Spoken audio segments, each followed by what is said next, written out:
Okay, Nancy Mace is back already after her George Stephanopoulos interview where she had a complete meltdown over it being pointed out that as an SA victim, she probably should not be supporting Trump, who's been convicted of SA, trying to turn it around as if she was being shamed for being a victim, something she has absolutely no problem with Trump and Republicans doing to E. Jean Carroll, and really it just all came off as kind of bizarre. Well, she just made an appearance on Bill Maher, and when asked about this, she chose to double down on the absurdity. Check this out. You were on George Stephanopoulos' show, and he was questioning about the idea that you're supporting Trump, who was found guilty of sexual assault by a jury in New York for the E. Jean Carroll case. And you were a rape victim yourself. And I guess his implication was that being so, that you should not support someone who is convicted of this crime. Well, number one, to set the stage a little bit, I went on to talk about 2024. When the general election, it's Joe Biden versus Donald Trump. I had my 14-year-old kid with me, my daughter with me that day. It was work. I was there for work. She had no choice. She had to come with me. It was a really uncomfortable conversation afterwards with her on the way to the airport over this, and she knows my story.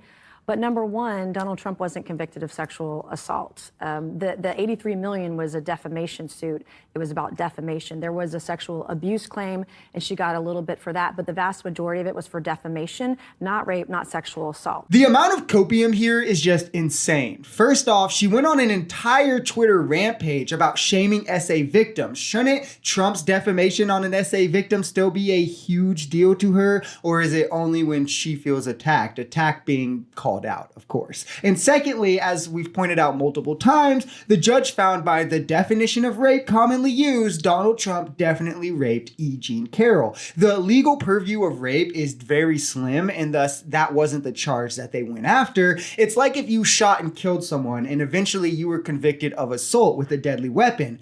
That doesn't mean you didn't murder that person. Here she is next trying to label Biden as the authoritarian. Not Trump. I want to fix it. That doesn't, when you say 100% lost faith, though, that doesn't really mean that you think we should have an authoritarian strongman. I'm not saying anyone in particular. Are you talking about Joe Biden? You're talking about Joe Biden? Oh, Joe Biden's the authoritarian strongman? He wants to kick his opponents off the ballot. I mean, talk about authoritarian. All right. And of course, Biden has barely commented on Trump's legal proceedings. He hasn't directed the DOJ publicly or reportedly in private. Grand juries indict.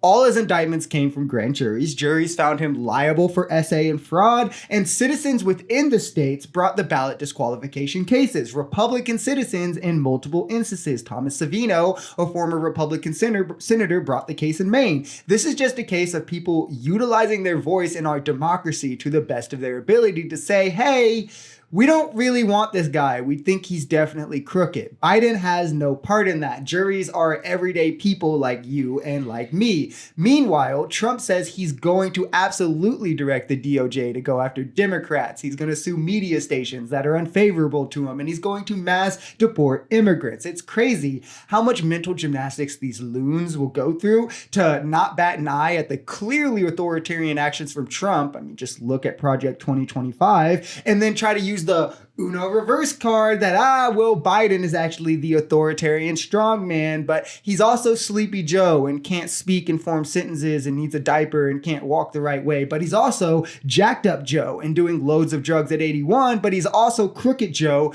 who is committing crimes and leaving no traces of evidence behind. And all of these are definitely true monikers, and they all fit together and don't invalidate each other in some different way. If you enjoyed this video, we're Social Society. We're a commentary channel influenced by politics, society, and the economy. We are pretty left-leaning on this channel, but we're open to our right-wingers as well. The biggest thing here is having conversations that get everyone to the bottom of the truth. If that sounds like something that could interest you, consider smashing that subscribe button, leaving us a like, or even commenting on this video. We even have memberships available as low as $3 if you'd like to support, because the only way we become a society is together.